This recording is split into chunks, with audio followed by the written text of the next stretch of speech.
Romanos, capítulo 1. Eu fiz uma pergunta a vocês, né? O que vocês gostariam de salvar, se pudesse salvar qualquer coisa na vida? Falando de tia, primo, né? Então, em geral, poderia dizer família. Né? É uma bela resposta.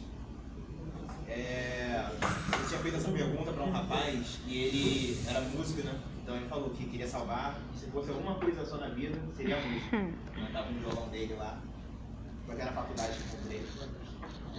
E é interessante, essa pergunta, não sei se vocês já se fizeram alguma vez, se já pararam para perguntar que tudo isso aqui passa, né? E se eu pudesse salvar alguma coisa, o que seria? O que eu gostaria de levar daqui? Mas o interessante é que pensar em salvar algo, antes nós deveríamos fazer refletir em outra coisa. Como estou eu mesmo? Uma resposta que talvez, pelo menos, eu poderia dizer, que poderia vir de nós, eu gostaria de salvar a mim mesmo. Mas a pergunta é, será que eu posso me salvar? Fiquem com essa dúvida aí na mente de vocês. E vamos lá, Romanos capítulo 1. Vou ler do 1 até o 16. Ok? Minha versão talvez fique um pouco diferente de vocês, mas dá para acompanhar. Diz assim: Eu, Paulo, servo de Cristo Jesus, chamado para ser apóstolo e enviado para anunciar as boas novas de Deus, escrevo esta carta. Deus prometeu as boas novas muito tempo atrás nas Escrituras Sagradas, por meio de seus profetas.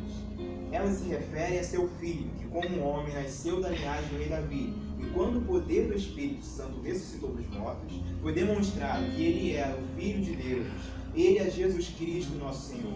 Por meio dele recebemos a graça e a autoridade como apóstolos, de chamar os gentios em toda parte a crer nele e lhe obedecer em honra de seu nome. E vocês estão entre esses gentios chamados para pertencer a Jesus Cristo. Escrevo a todos vocês que estão em Roma, amados por Deus e chamados para ser seu povo santo. Que Deus, nosso Pai, o Senhor Jesus Cristo, lhes dê graça e paz. Antes de tudo, quero dizer que, por meio de Jesus Cristo, agradeço a meu Deus por todos vocês, pois sua fé nele é comentada em todo o mundo. O Deus a quem sirvo em meu espírito, anunciando as boas novas a respeito de seu Filho, sabe como nunca deixo de me lembrar de vocês em minhas orações, sempre pedindo, se for da vontade de Deus, uma oportunidade de ir vê-los.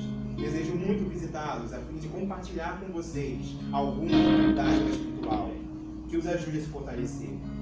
Quando nos encontrarmos, quero encorajá-los na fé e também quero ser encorajado por sua fé. Quero que saibam, irmãos, que muitas vezes planejei visitá-los, mas até agora fui impedido. Meu desejo é trabalhar entre vocês e ver que frutos espirituais, como tenho visto entre outros gentios, pois sinto grande obrigação, tanto para com gregos como bárbaros, tanto para com instruídos como não instruídos. Por isso aguardo com expectativa para visitá-los, a fim de anunciar as boas novas também a vocês em Roma. Pois não me envergonho das boas novas a respeito de Cristo, que são o poder de Deus em ação para salvar todos os que creem, primeiro os judeus e também os gentios. Eu quero conversar hoje com vocês sobre algo que não é novo, mas é uma grande novidade, que é o Evangelho. Sei como vocês viram na chamada, né? Que a gente colocou uma seguinte frase: boas novas ou mais novas. Eu tenho refletido, né, que muitas vezes o Evangelho tem sido pregado de forma parcial. Né? Alguns, quando falam de Deus, falam de Jesus, falam de bênçãos e prosperidade. Outros já partem para outro extremo, falam de temor, de dor, de um Deus de lei, e falam de lei sem falar de graça. Mas o Evangelho, ele é completo, ele não pode ser parcial. Então, refletindo nisso e lendo o livro de Romanos, que eu incentivo vocês a lerem. Aliás, eu tenho uma missão aqui de falar em pouco tempo algo muito profundo, mas pela graça, né, espero passar aqui para vocês. Mas enfim, o Evangelho ele não pode ser parcial, ele é inteiro. Ou é para pregar todo, ou não pregue. Porque falar só parte é tirar aquela essência que só há no puro e verdadeiro Evangelho, completo. Sim, inferno, sim, céu, é lei, é graça, mas de forma profunda. Então, eu não quero ser simplista nem superficial aqui. Eu quero que a gente, como acho que a maioria que estamos aqui hoje somos de cristãos, né? Então, por sermos cristãos, que a gente possa refletir uma forma madura nisso aqui. Então eu vou falar com o tom de vocês, não, como meus irmãos. Então, como irmãos, eu espero que a gente seja edificado, seja tocado e amadurecido aqui, a começar por mim e a cada um de nós. Vamos orar, não, porque eu comecei a leitura e eu gostaria de orar mais uma vez. Paizinho, que o Senhor possa nos conduzir para que seja o Senhor falando. Espírito Santo, que eu possa compartilhar aquilo que o Senhor tem colocado em meu coração.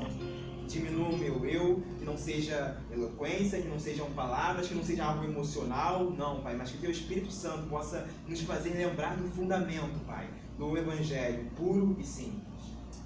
Amém. Tem duas notícias para dar para vocês. Uma é boa e a outra nem tanto. Qual vocês querem ouvir primeiro? Nem tanto. A má notícia é eu. Repita comigo, eu. E sabe qual é a boa notícia? Quem adivinha aí? Jesus. Boa, Jesus. Só nisso já daria para resumir toda a mensagem. Mas vamos dissertar isso um pouquinho. Eu? Por que, Davi? Eu sou a má notícia. Vamos lá. Quem é Deus, gente? Deus não é um sentimento, não é um arrepio, não é uma filosofia de homens criada para dominação, não. Deus não é a falsa religiosidade humana que matou pessoas no passado e ainda mata hoje, não. Deus é o eterno, aquele criador dos céus e da terra, que vai além de nosso eu, vai além de nossa física, que é onipresente, onipotente, está em todos os lugares e percebe a cada um de nós. Ele é a fonte de vida, a causa primeira de todas as coisas. Ele é o eterno. Então, que a gente lembre dessa grandeza da santidade de Deus, para que a gente comece a refletir sobre quem Ele é de verdade. Porque muitas vezes a gente talvez, pela rotina, a gente tenha esquecido quem é Deus. Né? A gente não reflete mais sobre quem é Deus. A gente às vezes fala muito sobre o que Ele faz, mas a gente só entende o que Ele faz quando a gente lembra quem Ele é. Ele é o autor de tudo, Ele é o Senhor que está acima de tudo. Ele é o Senhor, não nós. Então que a gente se põe em nosso lugar.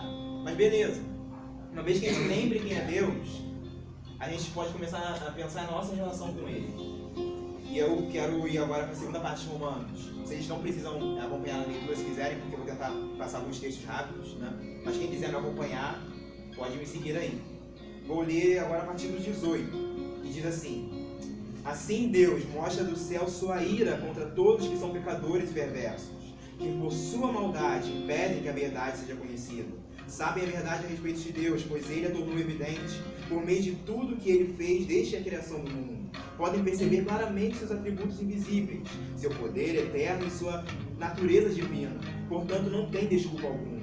Sim, eles conheciam algo sobre Deus, mas não o adoraram nem lhe agradeceram. Em vez disso, começaram a inventar ideias tolas, e com isso sua mente ficou obscurecida e confusa. Dizendo-se sábios, tornaram-se tolos. Trocaram a grandeza de Deus imortal por imagens de seres humanos mortais, bem como de aves, animais e répteis. Por isso, Deus os entregou aos desejos pecaminosos de seu coração. Como resultado, praticaram entre si coisas desprezíveis e degradantes com seu próprio corpo.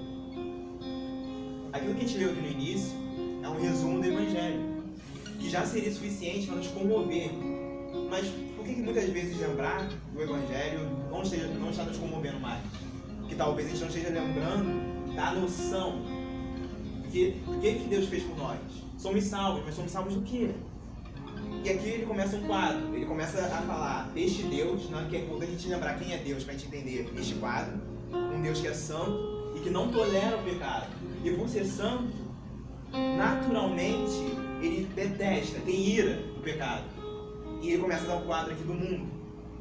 Todos, a humanidade se perdeu, a humanidade é pecadora. A humanidade foi como filhos rebeldes, que quiseram sair da casa do pai e abandoná-lo. Mas talvez nós tenhamos esquecido que a gente foi resgatado também. Às vezes nós, por estarmos aqui, a gente pensa no mundo e a gente bota o mundo num campo muito superficial. O que é o mundo? A gente às vezes pensa que o mundo se resume a uma subcultura. A gente limita a palavra mundo, né, entre nós cristãos, evangélicos, muitas vezes a um certo tipo de ritmo apenas, uma outra prática sexual, tráfico e uma outra coisinha, né? Quantidade, tudo isso. Mas será que só isso é o mundo? Quando a Bíblia fala de mundo, não está falando do mundo físico, mas está falando de um sistema. E esse sistema que impera no mundo, que é baseado na filosofia de Satanás, a filosofia caída, é muito além de algo simplista. Sim, a gente pode pensar em todas essas práticas, dizendo que essas coisas não são erradas, não são pecado, mas vai muito além disso.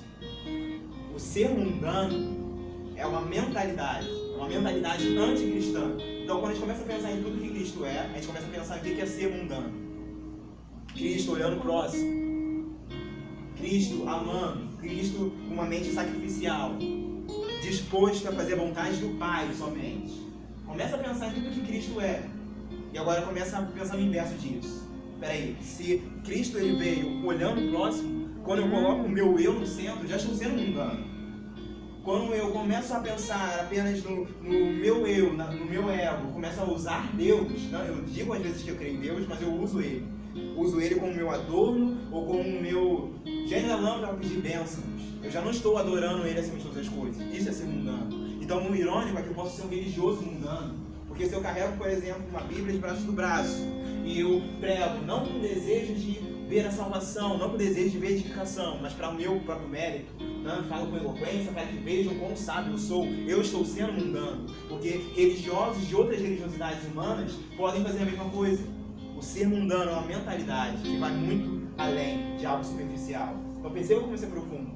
E aí vai continuando a falar dessa análise de nossas fraquezas. Vou ir agora para o capítulo 2, onde ele diz assim: talvez você pense que pode condenar esses indivíduos, mas é igual a eles e não tem desculpa. Quando diz que eles deveriam ser castigados, condena a si mesmo, porque você que julga os outros pratica as mesmas coisas. E sabemos que Deus, em sua justiça, castigará todos que praticam tais coisas. Uma vez que você julga os outros por fazerem essas coisas, o que o leva a pensar que ele daria o julgamento de Deus ao agir da mesma forma. Não percebe o quanto Ele é bondoso, tolerante, paciente com você? Não vê que essas manifestações da bondade de Deus visam levar ao arrependimento? Que quadro é esse que eu estou querendo compartilhar com vocês aqui, meus amigos? Todos somos pecadores. Que a gente não caia na tentação de acharmos que somos melhores que alguém, de acharmos que por nosso mérito a gente tem acesso a Deus, porque diante do nível de justiça de Deus ninguém tem acesso. Ninguém tem acesso. Não é porque eu não tenho uma falha na área do que eu consumo, que eu não bebo alguma coisa, que eu sou mais santo que aquele cara. Não é porque eu tenho uma falha sexual como aquele outro, que eu não sou pecador também. Não é porque eu não tenho uma falha nas palavras, como alguns têm, que eu sou melhor do que eles. Não, cada um erra uma coisa. Em um torneio, seja de qual esporte for, posso pegar por exemplo o futebol, se eu perco nas oitavas, eu sou o quê? Perdedor ou vencedor? Se eu perco nas oitavas, eu sou perdedor ou vencedor? Perdedor. Se eu perco nas quartas, se eu perco na semi, então não importa em que fase eu perca, se eu perdi, eu sou perdedor, e diante da lei de Deus todos somos. Pensar na pessoa de Cristo é muito incrível, porque ele veio, entre várias coisas, manifestar a Deus. Ele veio fazer a teologia ficar mais didática, vamos dizer assim, por ele ser a pessoa, o Deus encarnado, o Filho. Ele vem nos ensinando várias lições. Ele, olhando para Cristo, a gente percebe quem Deus é. Como diz Colossenses capítulo 3, ele é a imagem visível do Deus invisível. E o interessante é que, entre várias lições que ele nos mostra, ele nos faz ver como que Deus tem uma análise muito mais profunda sobre o pecado. Quando ele fala assim, lá no Sermão do Monte: vocês ouviram o que foi dito, não adulterarás. Mas eu lhes digo que qualquer um que olhar para uma mulher com desejo em seu coração já pecou. Entre outras coisas, olha só o que ele está fazendo. Está levando aquilo que a religiosidade colocava talvez no campo apenas superficial, né? Que é apenas a ação em si. Então, se eu não faço, né? Eu caio no engano de achar que eu sou melhor. Mas ele vai e fala: não, Deus olha as intenções também. Deus olha o nosso interior. Existem pecados por omissão, existem pecados por nossas ações, existem pecados em nossas intenções, existem pecados quando a gente deixa de fazer aquilo que a gente deveria fazer. Então, diante deste nível de santidade, será que algum de nós poderia se achar santo e digno de acessar a Deus? Creio que não. E é isso que nós precisamos lembrar. Nenhum de nós pode se achar melhor do que qualquer um lá fora. Todos somos pecadores. Isso deveria nos comover. E falar, uau, então eu estou perdido. Porque Deus é a fonte de vida. Deus é o eterno, como a gente falou. É nele que a gente tem tudo.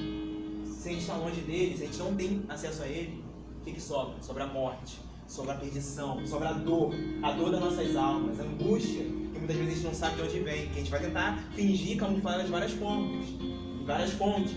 Aí vem o consumir várias coisas, aí vem o querer ir para vários lugares, aí vem, às vezes, uma religiosidade, onde eu posso fingir que sou salvo pelos meus méritos, porque de todas as formas eu quero não admitir que eu preciso de Deus. O homem, ele quer se salvar, mas o panorama que é difícil a gente aceitar é que nenhum de nós pode. A gente não pode se salvar. Mas, apesar dessa má notícia, que sou eu, aqui vem a beleza de Cristo. Porque não acaba aqui a história. Aqui vem a pessoa de Cristo Jesus. É justamente porque a gente não pode que Deus veio nos salvar. Não é um homem que chega até Deus com nossas rituais e N coisas. É Deus que fez questão de vir até nós, mesmo a gente não merecendo. Ele fez questão de vir. Deus amou o mundo de tal maneira que o quê? Deu seu Filho unigênito para morrer por aqueles que creem, para que eles não pereçam, mas tenham a vida eterna. Olha como que esse versículo, que muitas vezes é banalizado, tem profundidade. Por que a gente não se comove mais? Por que a gente não sente mais? A gente tem tratado o Evangelho de uma forma muito superficial.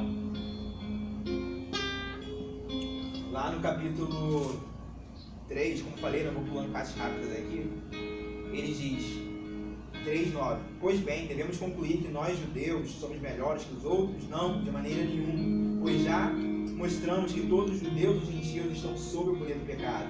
Como afirmam as Escrituras, ninguém é justo, nenhum sequer. Versículo 19, é evidente que a lei se aplica àqueles a quem ela foi entregue, pois seu propósito é evitar desculpas e mostrar que todo mundo é culpado diante de Deus, pois ninguém será declarado justo diante de Deus por fazer o que a lei ordena. A lei simplesmente mostra o quanto somos pecadores. A lei serve para nos mostrar que somos errados. Mas graças a Deus, por Cristo Jesus, porque Ele sim, sendo o Filho da perfeição, o Filho de Deus, quando Ele morre, esse que valia mais e vale mais que todos nós juntos aqui, paga o nosso preço. E agora, por Ele ter pagado nosso preço, aqueles que reconhecemos isso, temos acesso a Deus. Versículo 27, ainda do capítulo 3. Podemos então nos vangloriar, ter feito algo para sermos aceitos por Deus? Não, pois nossa absolvição não vem pela obediência à lei, mas pela fé. Portanto, somos declarados justos por meio da fé e não pela obediência à lei. Uau! A gente só entende o tamanho da graça quando a gente entende o peso da lei. Não preguem a lei sem pregar a graça. E não falemos da graça sem falar da lei, porque a gente tem banalizado a graça, porque a gente não tem essa noção. Por que muitas vezes a gente tem dificuldade em vencer o nosso erro, a gente às vezes está preso em nossas falhas? Porque muitas vezes a gente não está com a noção da graça, porque a graça constrangedora nos arrebata, nos abraça, cara, a viver em santidade. Sim, sem santidade ninguém verá Deus, só que Jesus é o caminho para a santidade. Não é sobre religiosidade e rituais, é sobre uma relação, é sobre um constrangimento diante desse amor que nos faz viver de uma forma diferente. Mas o que a gente tem feito com essa mensagem? O que a gente tem feito com essa mensagem? Paulo, lá no capítulo 7, vai dar aqui versículo 7. Capítulo 7, versículo 24. Ele, tendo esse entendimento, diz, como sou miserável, quem me libertará deste corpo mortal dominado pelo pecado? Mas graças a Deus, a resposta está em Jesus Cristo, nosso Senhor. E no capítulo 8 ele diz, agora, portanto, já não há nenhuma condenação para os que estão em Cristo Jesus. Olha como que isso é belo e constrangedor. Mas por que será que a gente não se constrange mais com o Evangelho? A gente tem colocado ele em segundo plano e pregado sobre tanta coisa, né? A gente tem conversado sobre tanta coisa. É muito show, mas falta fundamento. O interessante, a gente tem falado bastante sobre avivamento, esse é até o tema, né, aqui da nossa igreja local, e é muito belo e relevante esse tema. Mas o interessante do avivamento é que a palavra avivamento, ou essa expressão, não é o fim de si mesmo. O avivamento não é um fim de si mesmo. Ele é resultado de pessoas que se constrangem e vivem o Evangelho. E por entenderem de fato o Evangelho, vivem ele. Porque o Evangelho não é só uma mensagem, mas é algo para ser vivido. Não só falado, mas ser vivido. E quando a gente começa a viver o Evangelho, algo que começa de dentro para fora, isso faz o avivamento fluir. É isso que faz o avivamento, sair de nós. Então, o avivamento não é um fim em si mesmo. Não é falar de show, não é falar de cura, de tudo que pode acontecer. Mas é um voltar às Escrituras, é um constrangimento. É a gente lembrar da graça. É a gente lembrar do que é o Evangelho. E isso nos fazer viver ele. Indo agora para o capítulo 11, versículo 32, falando exatamente o que eu comentei anteriormente. Pois Deus colocou todos debaixo de desobediência, para que de todos tivesse misericórdia. Todos somos iguais diante de Deus. Diante de Deus não existe brancos e negros, não existe rico e pobre. Ele olha todos da mesma forma. E todos somos pecadores, miseráveis. Se reconhecer quão miserável nós somos, quão indigno nós somos. Mas ao mesmo tempo, quando a gente entende isso, a gente percebe quão agraciado nós somos. Jesus, em Marcos capítulo 12, quando questionado sobre qual era o maior mandamento, ele simplifica em dois, né? Ouçam, ó Israel, ame o seu Deus de toda a sua força, de todo o seu entendimento, acima de todas as coisas. E o segundo mandamento é semelhante a este: ame o seu próximo como a si mesmo. Não exatamente com essas palavras, mas nesse sentido. O interessante é que a gente percebe o quanto que essa lei é bela e verdadeira. Mas nem neste resumo que ao mesmo tempo nos faz contemplar a lei, nos faz contemplar o quão errado nós somos. Porque a gente não ama a Deus acima de todas as coisas por nossa própria força.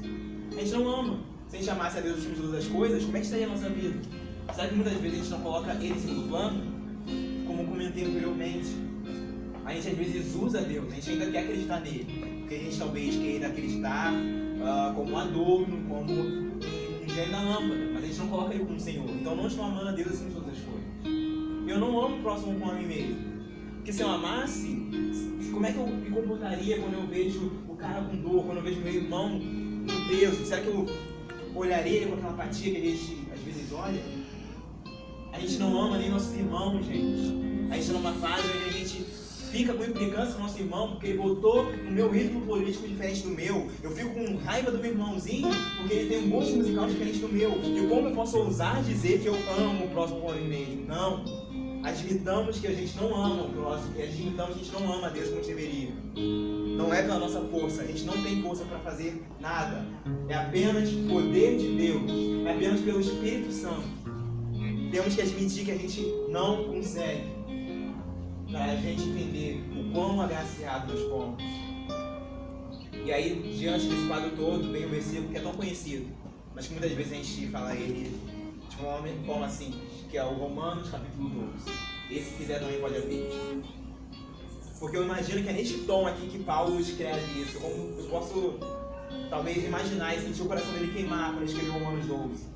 Dizendo: portanto, irmãos, suplico-lhes que entreguem o seu corpo a Deus por causa de tudo que Ele fez por vocês. Que seja um sacrifício vivo e santo, do tipo que Deus considera agradável. Essa é a verdadeira forma de adorá-lo. Não imitem comportamentos e costumes deste mundo, mas deixem que Deus os transforme por meio de uma mudança em seu modo de pensar, a fim de que experimentem a boa, agradável e perfeita vontade de Deus para vocês. Uau!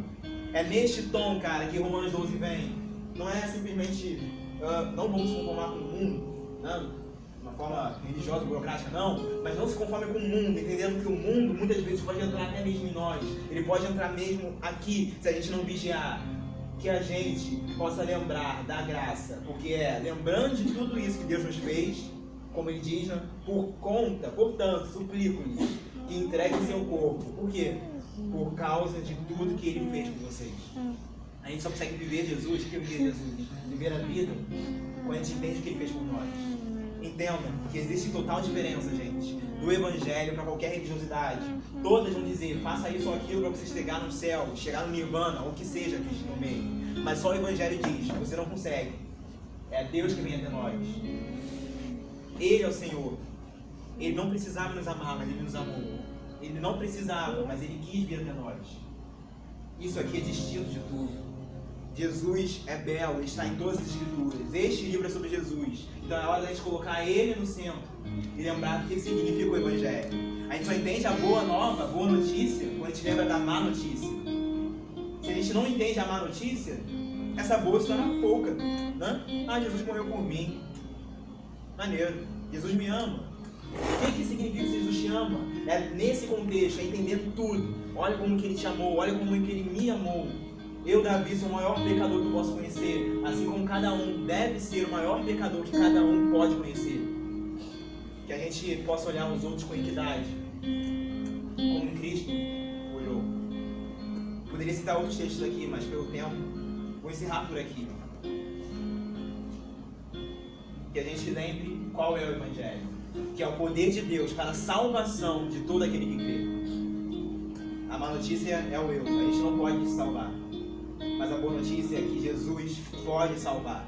Há jeito sim, há mudança sim, mas é preciso que a gente, diante dessa palavra, tome uma posição de reconhecer isso e viva. Chega de sermos superficiais, chega, é hora de sermos profundos na palavra. Vamos deixar de ser evangélicos nominais, entender que ser evangélico é se basear no evangelho, e o evangelho é isso. Então, se a gente quer usar esse nome, vamos lembrar o que a gente está dizendo. Somos filhos de Deus, mas não por nosso mérito, é graças a Ele. Amém?